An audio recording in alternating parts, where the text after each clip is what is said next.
How's it going? I think we are live. I am here with Colin Jones.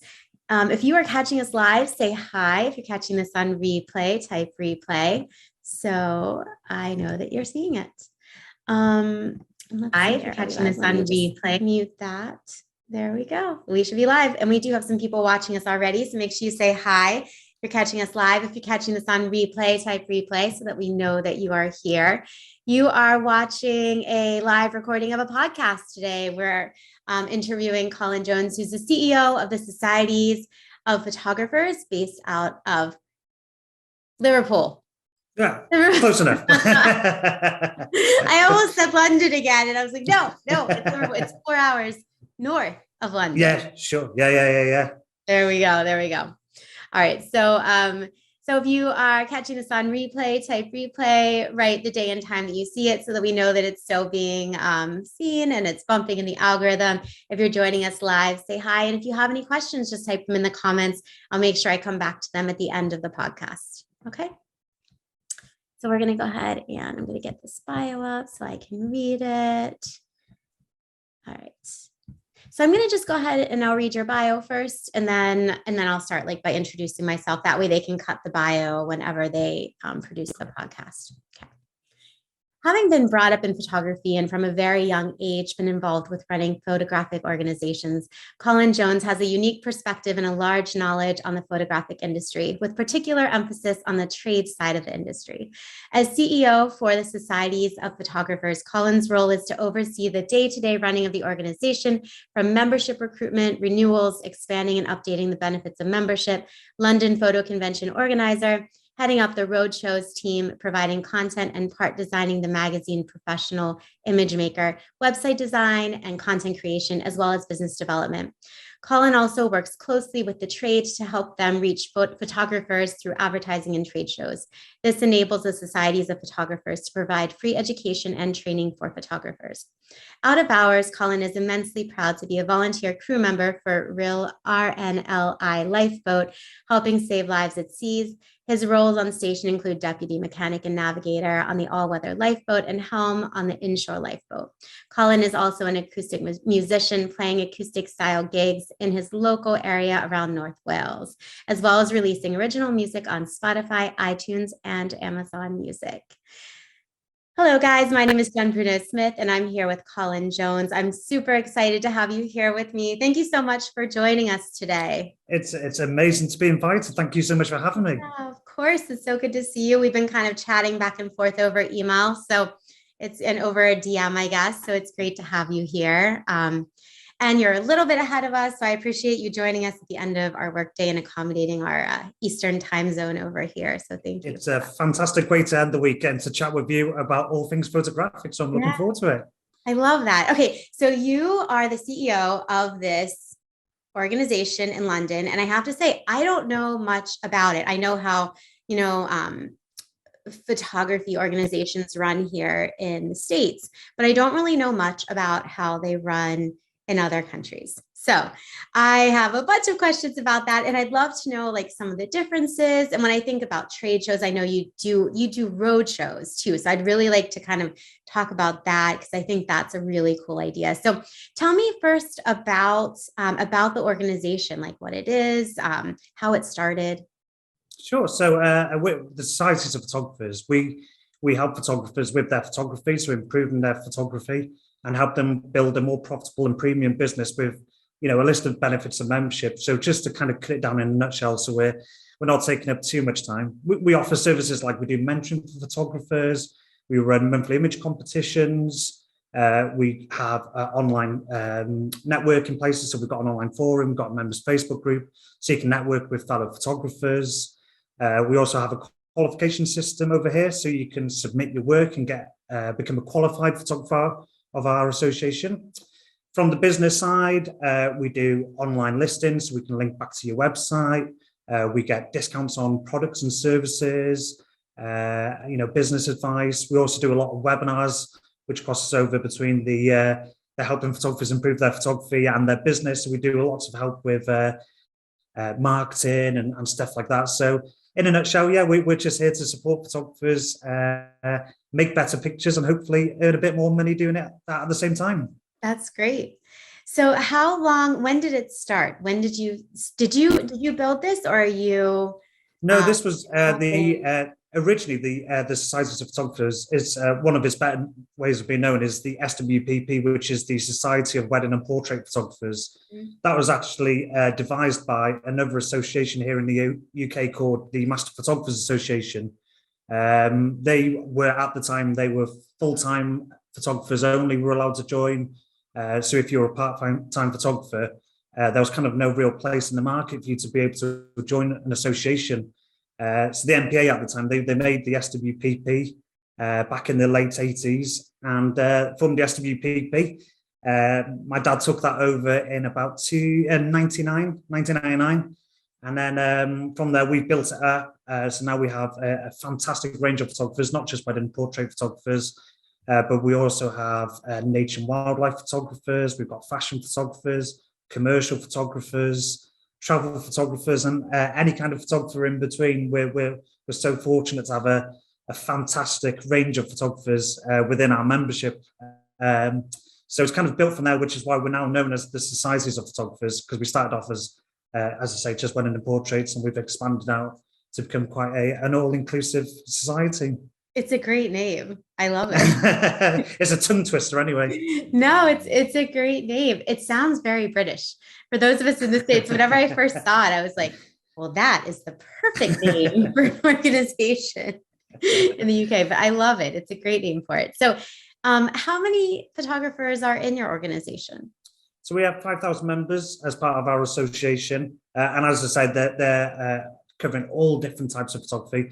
And also all around the world, we've got photographers in Australia, America, all around Europe, as you can imagine. So we've got a truly international membership as well, which is amazing. We get to see some amazing photography come from all around the world when entered into our competitions. It's amazing to see. That's amazing. So you hold a yearly conference. Sure.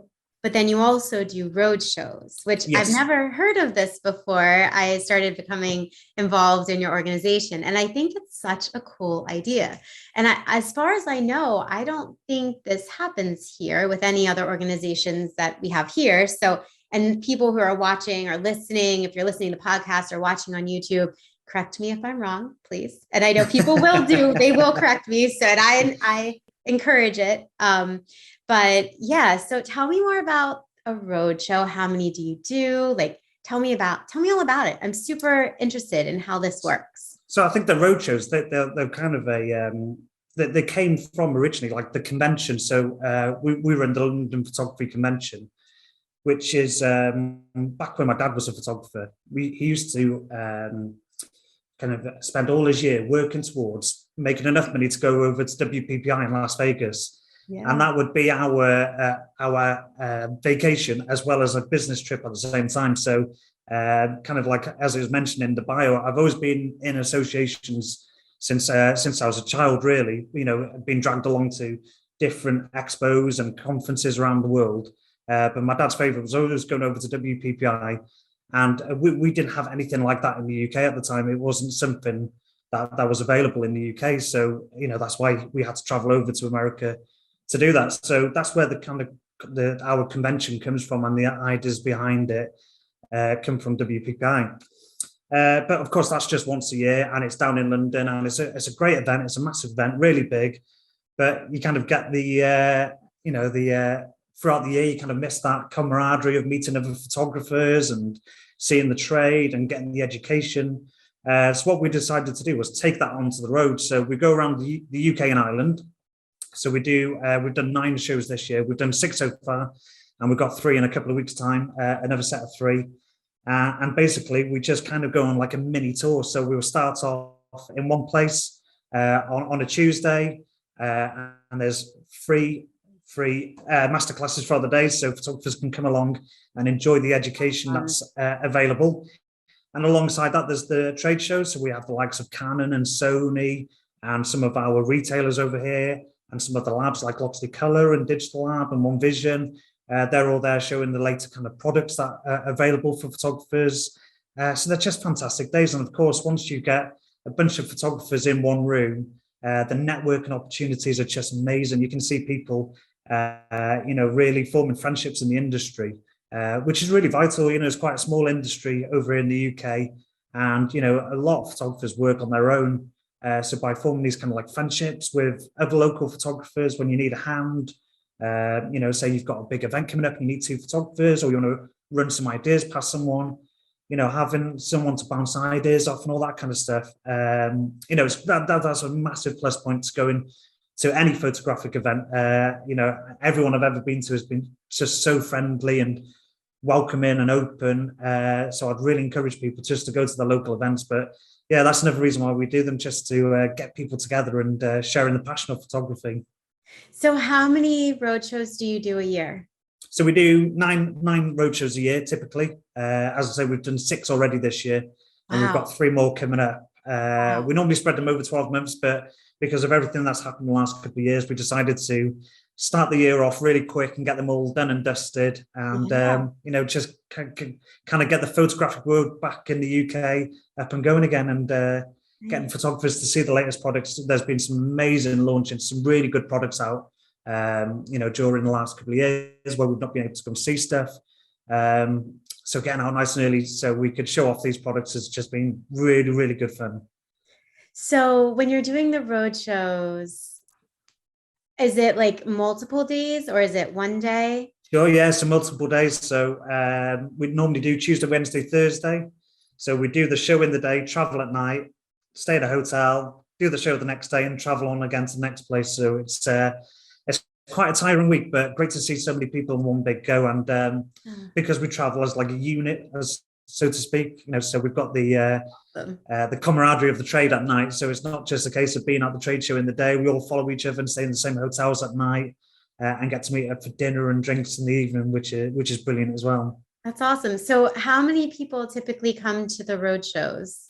So they're a lot smaller than the normal convention we do. So typically between 200, 250, maybe 300 on a good one, photographers in one day. But they're all, the idea of them, they're meant to be nice local shows that you can, get really, meet your local photographers, meet your fellow colleagues, and get the chance to really speak intimately with the trade and stuff like that. So, yeah, so they're great days, they really are.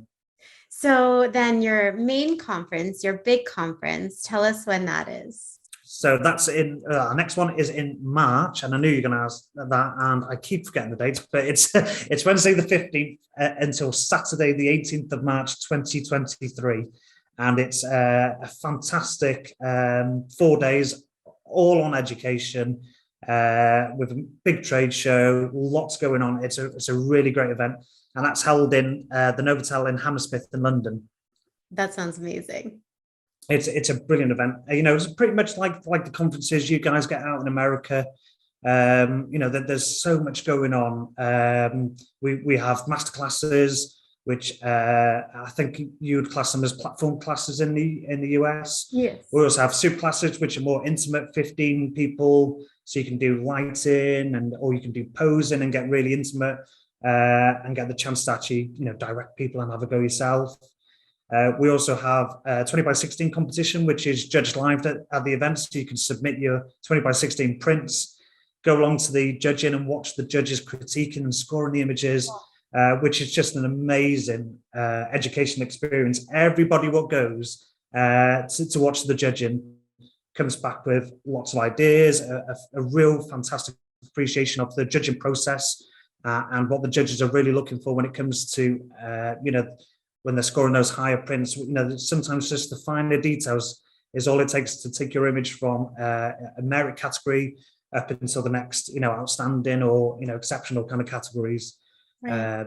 So that's definitely, so if there's any judging, in any of, again, going back to your local places, no matter where you are in the world, tuning into this, then I'd highly recommend going along to watching the judging process, because it really is an eye-opener. Right. We also do a business school. So we do, as I said, we're really passionate about helping people build their business. So we have a full day all about business, not about photography. It's all about building your brand and your business, right, and making more profit. We have an awards dinner, the trade show, and loads of social evenings in between. So it's a fantastic event. That sounds amazing. So how many people typically come to the conference? So for that one, on a good year, we have about 10 to 15,000 photographers turn up for that one. 10 to 15? Yeah, 10 to That's 15,000. huge. Yeah, it's a really big event. Amazing. For some reason, I was thinking it was like, I don't know, 1,000, 2,000, because I picture it being very small there. So it's amazing. It kind of is, but we cramp everyone in, and the hotel where we run the event, it's got the trade show on one floor, all the classes are on the next floor, and as soon as you come out of both of them, you head into the bar area. So you can't fall out of the hotel without passing the bar area, which is just an amazing place. As soon as you go into the area, you can just imagine it's a room full of photographers, and everyone's so welcoming. So if you've not been before, then I'd highly recommend it. And just people say, oh, I'm going on my own, I'm a bit nervous, and I say, well, just turn to the person to the left of you and say hello, where you're from, what kind of photography you do. Yeah. And no doubt they'll invite you into their group, and you can enjoy the evening with them. It's everyone's so welcoming and friendly. It's a brilliant place to go to. It sounds amazing. And it's London. I can't imagine. Most people, I think, in the States, if they haven't been, they want to go. That's one of the places where I think probably most of us, if we haven't been, we want to go. So, okay. So I shoot boudoir full time, and I teach business and marketing as primarily. And what is your take on like the boudoir world in the UK? I have lots of students actually that are in the UK, Australia, that shoot boudoir, but I'd love to know like your overview. Like, is it like an up and coming genre there? Is it a genre that is a little bit harder to break into? Like, what is your feel on that particular? My gut feeling with that is it's quite a strong area of the market in the UK, to be fair. I think and I don't think that's changed over the years. I think it's always been a fairly a strong part of the market. I remember when my dad was a photographer back in the 90s, he was doing different types of kind of fashion and photography like that, for clients who want to maybe boudoir sessions, although it might not have been called boudoir back in those days. Right. I think the terminology might have changed in between. But even back when my dad ran his studio, it was still a very popular area of the market. And I think it's always been strong. There's lots of photographers over here in the UK that shoot boudoir and fashion.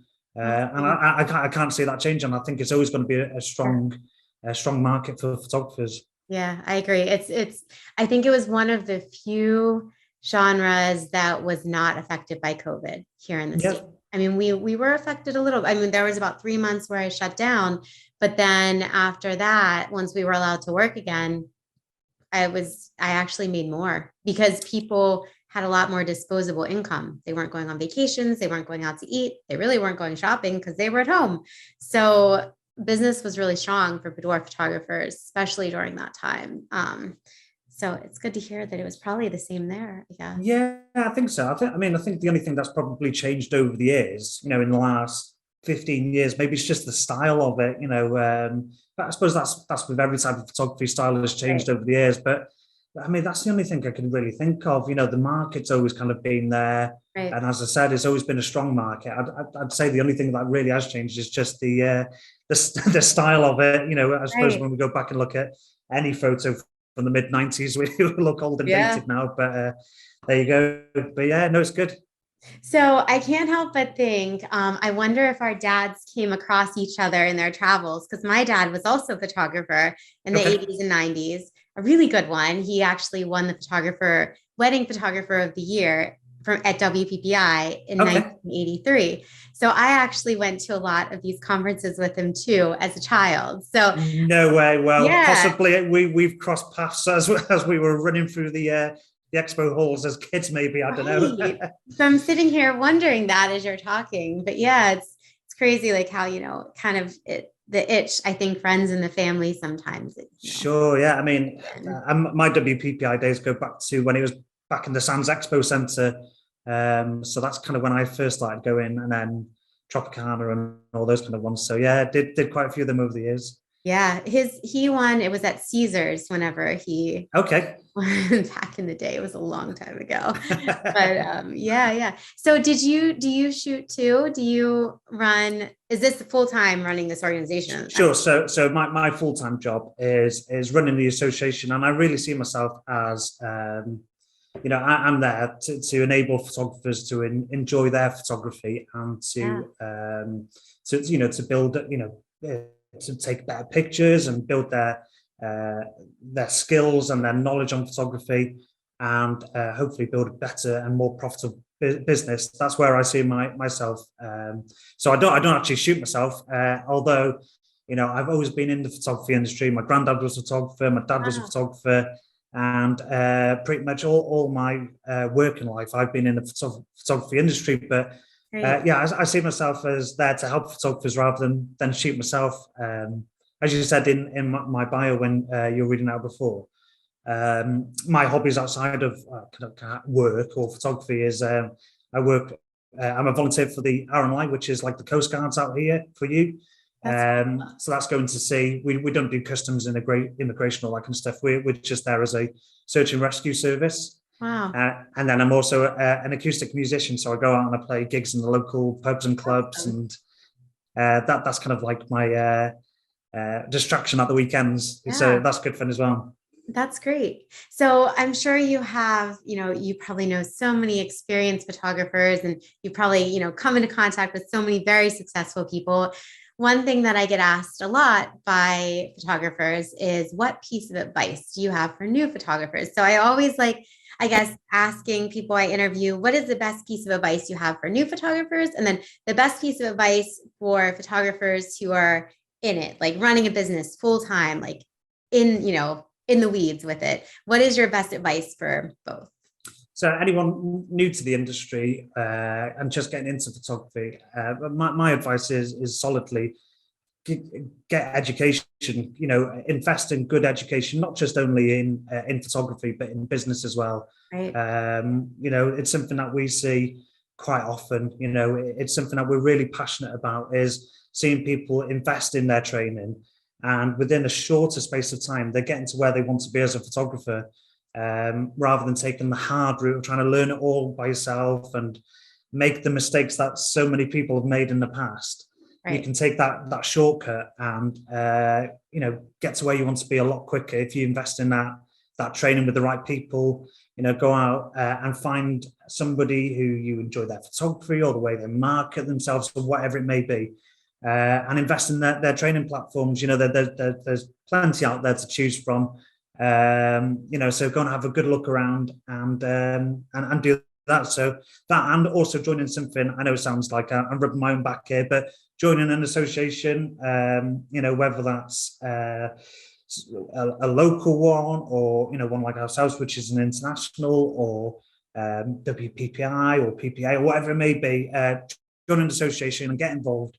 Associations are very much like a gym membership. You can pay your gym membership and never turn up, and you don't get any fitter. Right. Or you can pay and turn up every week, and you start to see a real difference with your fitness and all that kind of stuff. And it's exactly the same with associations. You can pay to be a member and get nothing from it, or you can pay, get really involved, and you'll see the fruits of all that labor going into your photography, and hopefully, as I say, improving your photography and your business.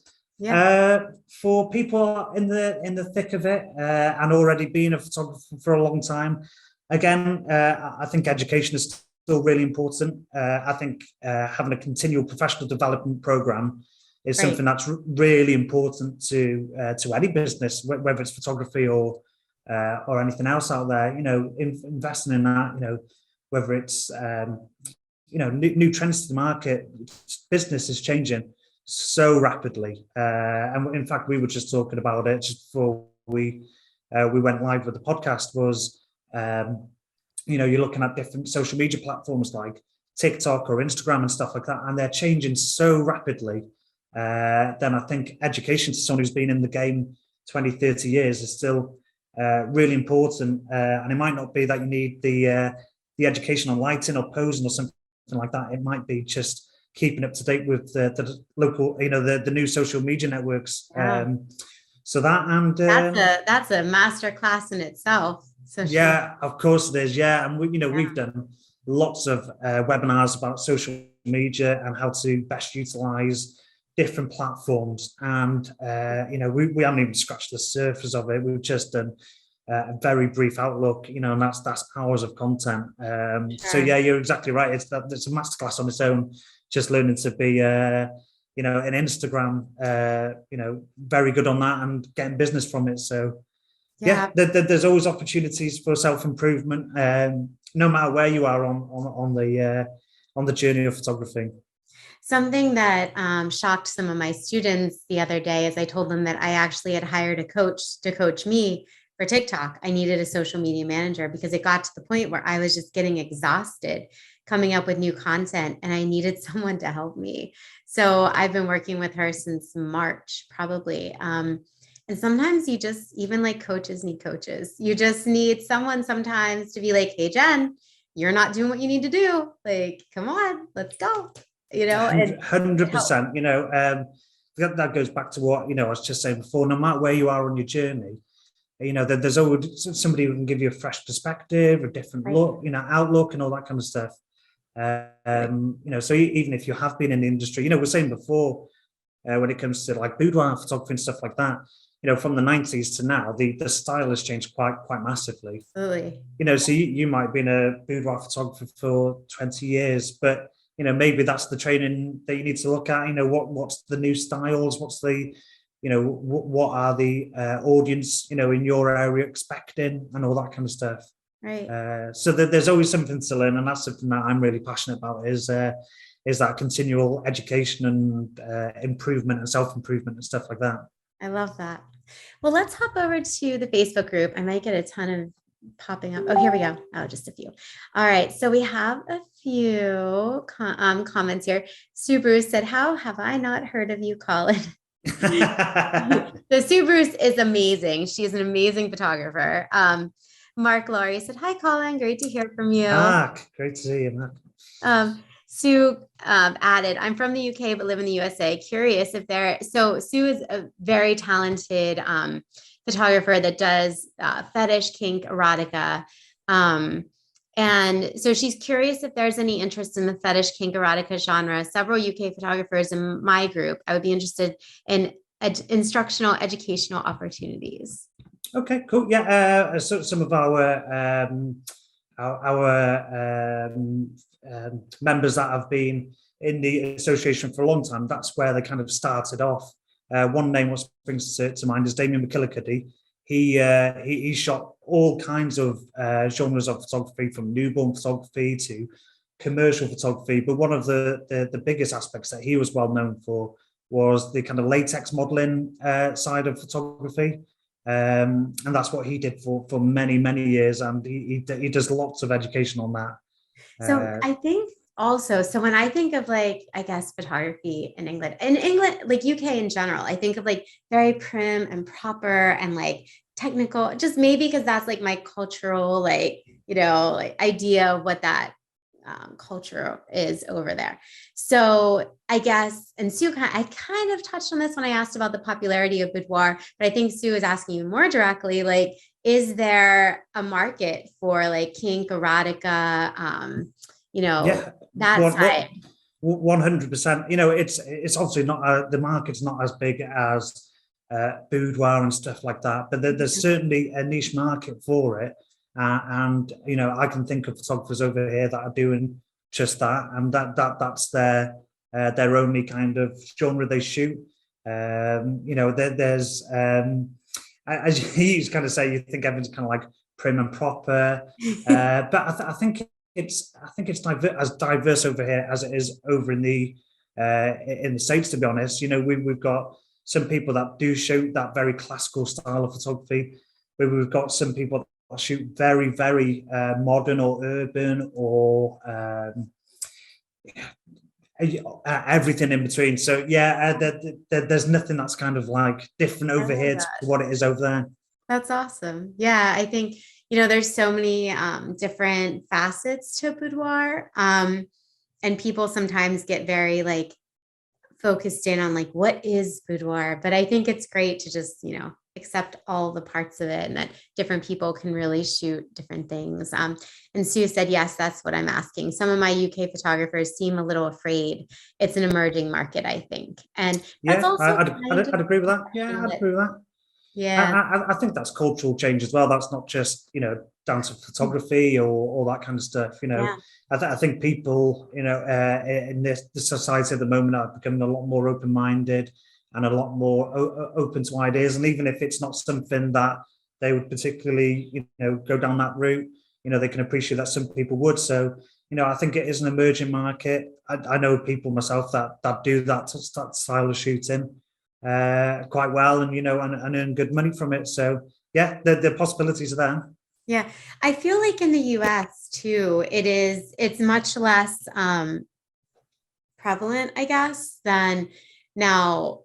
A lot of us get inquiries for it a lot, but Sue and I haven't had this conversation directly, but I would say maybe 1 out of every 10 is an actual inquiry. And then the other 9 are just people not being very respectful. Right, so okay. I think that's, the hard line. Like, do they actually want to hire you, or do they just want to, like, are they calling to inquire just for their own benefit? Yeah, So I get what you mean. that's the hard part to kink and erotica. And I think, and I don't know about photographers in the UK, but for me, that's my personal, reason why I don't even shoot it, because for the amount of clients that actually hire me, there's 9 or 10 more that aren't doing it. And also too, I have a pretty big social media following. So I think sometimes maybe I'm getting a lot more inquiries that are that because of that. Yeah, but, sure. But yeah, that's super interesting. Okay. Does anyone else have any more questions that are, oh, Sue said, lovely to hear such acceptance of evolving themes. Yes, absolutely, Jen, 1 out of 10. Well, I'm glad I'm not the only one. And this is what Sue does, and she's extremely good at it. But all right. Well, Colin, thank you so much for joining me today. It was so great. Thank you so much for having me. It's great to chat to you about photography and, certainly what we're doing over here in the UK, but seeing what similarities. And I think the similarities between the UK and the US is quite close. The only thing is we're usually a few years behind, like some of the ideas that the Americans are coming out with. Yeah. We're always on the catch up, but I think we're getting better and we're getting quicker over in the UK, taking on new styles and new equipment and stuff like that. So it's always great to chat about the differences between what it's like over in the UK and the US. It's been great having you. It's so interesting hearing the different perspectives. I love it. Definitely. I've really enjoyed talking to you. Thank you. So, okay. So if people want to follow you or they want to follow the societies, how do they find you? Where would they find you at? Sure. So our website is thesocieties.net. You can follow us on Facebook, Twitter, Instagram, and I'm on LinkedIn as well. So normally if you just type in the Societies or the Societies of Photographers, then you can find us on there. And please give us a follow and a like. And if you've got any questions, then please feel free to either drop a comment in the video what's on the group, and I'm more than happy to answer, or pop us a PM and I'm more than happy to answer that as well. Awesome. Well, I'm going to close out the podcast, but stay with us for a few more minutes, Colin. We're going to see if anyone else on Facebook has any questions.